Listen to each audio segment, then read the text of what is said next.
Assalamualaikum warahmatullahi wabarakatuh. Hai semuanya, pada kesempatan kali ini, saya Isnialana Mulyawan dari kelas 10 DKV akan membacakan biografi dari seorang tokoh yang sangat menginspirasi dan sudah pasti tidak asing lagi di telinga kalian, yaitu Baharudin Yusuf Habibie. Profesor Dr. Kehormatan Kausa Insinyur Dr. Skanding Multimedia Baharudin Yusuf Habibie atau dikenal sebagai B.J. Habibie merupakan pria asal Parepare, Sulawesi Selatan, kelahiran 25 Juni 1936. Ia merupakan anak keempat dari 8 bersaudara. Orang tuanya adalah Alwi Abdul Jalil Habibie dan Raden Ayu Tuti Marini Puspawardoyo. Ayah Habibie berasal dari Gorontalo, sedangkan ibunya berasal dari Jawa. Apabila melihat kedua orang tua Habibie, ibu dan ayahnya berasal dari keluarga terhormat. Kakek Habibie seorang ulama Islam terkenal dan keluarga ibunya berasal dari kalangan dokter. B.J. Habibie pernah mengenyam pendidikan di SMA Kadago, Bandung tahun 1954 dan melanjutkan ke perguruan tinggi di Institut Teknologi Bandung atau ITB. Karena kepintaran dan kecerdasannya, B.J. Habibie akhirnya melanjutkan studinya di Jerman bersama teman-temannya yang lain. Berbeda dengan teman-temannya yang menggunakan beasiswa untuk kuliah di Jerman, B.J. Habibie menggunakan biaya dari ibunya, yaitu Raden Ayu Tuti Marini Puspawardoyo. B.J. Habibie memilih jurusan teknik penerbangan spesialis konstruksi pesawat terbang di Rheinland-Westfalen Aachen Technische Hochschule, Jerman pada tahun 1955. Dari sinilah B.J. Habibie belajar menguasai teknologi dan menjadi ahli pesawat terbang yang pertama kali menciptakan pesawat terbang di Indonesia. Jadi, tidak heran jika ia dijuluki sebagai Bapak Teknologinya Indonesia karena karyanya yang luar biasa. Karir B.J. Habibie dimulai saat pemerintahan Presiden Soeharto. Ia diminta kembali dari Jerman lalu menjabat sebagai Menteri Negara Riset dan Teknologi sejak tahun 1978 sampai Maret 1998.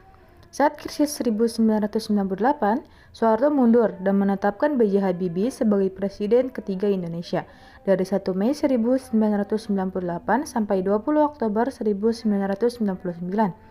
Habibie menjabat sebagai Wakil Presiden ke-7 sejak 14 Maret 1998 hingga 21 Mei 1998 dalam Kabinet Pembangunan 7 di bawah Soeharto sebelum pulang ke Indonesia.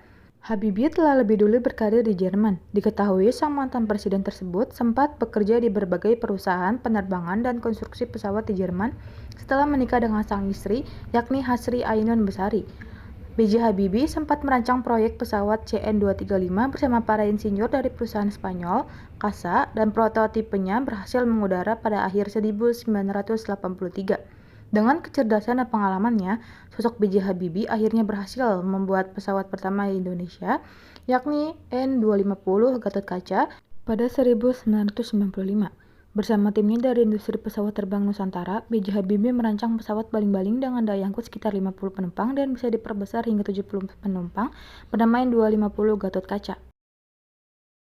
Pertemuan Habibie dengan Hasri Ainun Besari atau Ainun usai kembali dari Jerman menjadi awal lahirnya hubungan di antara mereka.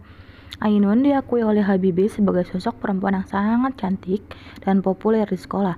Akhirnya, mereka menikah pada 12 Mei 1962. Dari pernikahan itu, Habibie dan Ainun dikaruniai 2 orang putra bernama Ilham Akbar dan Thorik Kemal. Susah senang selalu dijalani Habibie dan Ainun, mulai dari tinggal di Jerman sampai mengembang tugas sebagai presiden. Ainun membuktikan cinta sejatinya kepada Habibie sampai nafas terakhirnya pada Mei 2010. Kisah cinta keduanya tertuang dalam karya tulis Habibie yang berjudul Habibie dan Ainun. Buku tersebut pun diangkat ke layar kaca dan menjadi salah satu film terbaik di Indonesia. B.J. Habibie meninggal pada 11 September 2019 di Rumah Sakit Pusat Angkatan Darat atau RSPAD Gatot Subroto, Jakarta Pusat, pukul 18.05 WIB. Dokter RSPAD Gatot Subroto menyatakan bahwa B.J. Habibie meninggal karena gagal jantung. Bapak teknologi tersebut sempat menjalani perawatan intensif selama hampir 2 minggu di RSPAD Gatot Subroto sebelum meninggal dunia. Setelah dinyatakan meninggal dunia, profesor yang ahli dalam merancang pesawat tersebut dibawa ke rumah duka di kawasan Petra Kuningan, Jakarta Selatan. Jenazah Habibie disemayamkan 1 malam di rumah duka sebelum keesokan harinya dikebumikan. Rumah duka dipadati oleh para pelayat malam itu. Jenazah Habibie disemayamkan 1 malam di rumah duka sebelum keesokan harinya dikebumikan.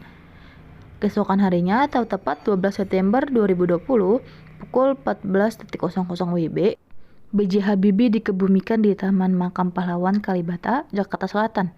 Habibie dimakamkan tepat di samping istrinya, yakni Hasri Ainun Besari.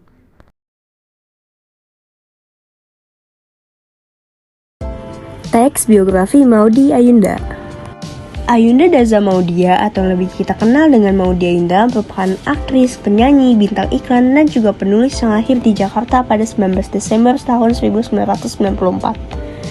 Maudy merupakan anak pertama dari pasangan Didi Jasmedi Irawan dan Maureen Jasmedi dan juga merupakan kakak bagi sang adik Amanda Hoirunisa.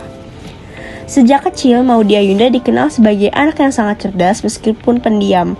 Hal itu dibuktikan saat ia berusia 3 tahun sudah bisa membaca dan juga diketahui sangatlah rajin membaca buku. Tidak heran lagi jika Maudy Ayunda bisa belajar dan masuk sekolah lebih cepat dibanding anak seumuran dirinya.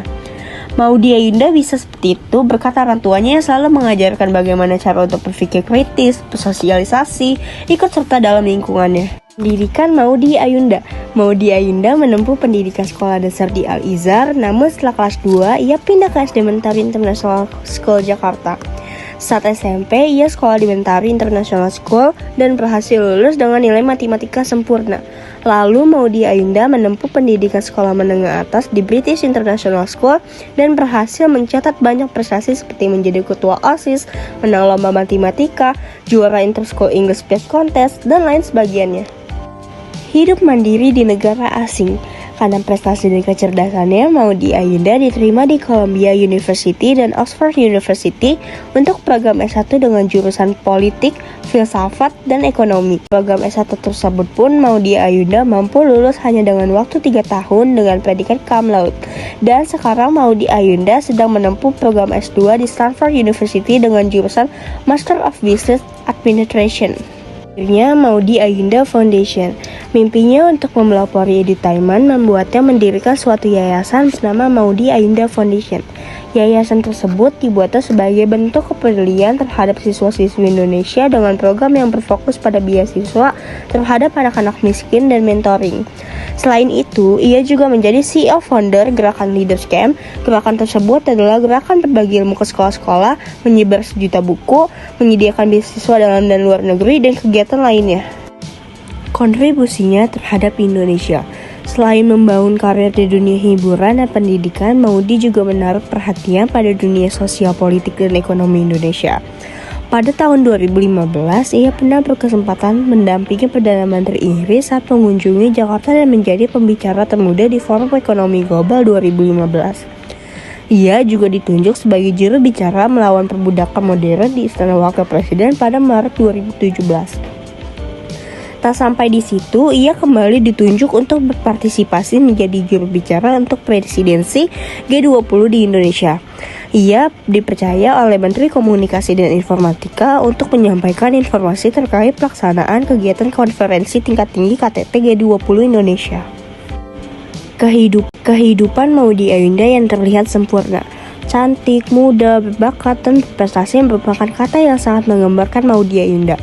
Kehidupan dan karirnya yang terlihat sempurna membuatnya banyak orang mengaguminya. Namun tidak semua orang memberikan tanggapan yang positif terhadap prestasinya. Beberapa orang merasa bahwa kesuksesan Maudy Ayunda didapatkan melalui privilege yang dimilikinya. Disebutkan bahwa Maudy Ayunda berjalan di karpet merah kemudahan dan fasilitas, sehingga lebih mudah baginya untuk meraup prestasi-prestasi.